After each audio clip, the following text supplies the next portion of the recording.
Ito mga kabahay, dun nga sa mga nagtatanong dahil marami na nag-i-inquire about dito sa Altavida Subdivision, dito sa Barangay San Roque, San Rafael, Bulacan.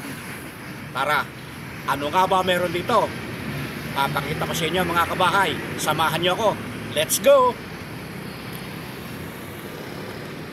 Narito na nga tayo sa loob ng Altavida Subdivision at makikita nyo yung ilang unit dito. Ito, pakita ko sa inyo yung ilang bagong model house ng Altavida Subdivision. Yan yung Walnut and then Berna, Irish. Yan ang mga unit na available pa dito sa Altavida.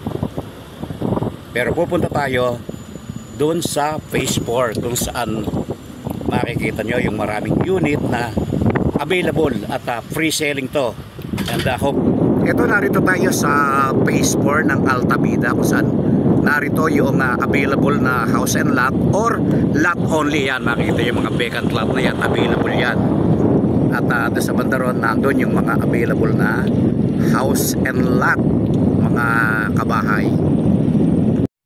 Ito na yung finish nung Diana HMR dito sa phase 4 ng Altavida. Ito, ipasyal ko kayo, makikita nyo ha.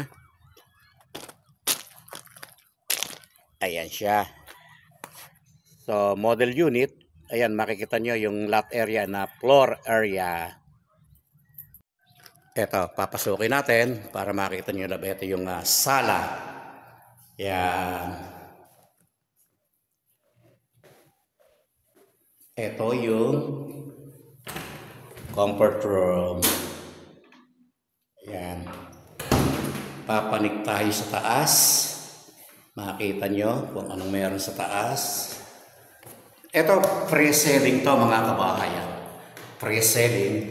Kaya samantalahin ninyo.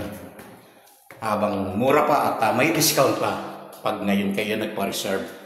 Ito yung isang room. Yan. At ito yung nakasusi. So, pag nandito ka, ayan yung taas, nakikita nyo. Yan. At yung mga nakikita nyo na yon, yun yung mga available natin. Yan. Yung mga vacant lot na yan, yan yung lot for sale. Available yan. Kaya marami pa.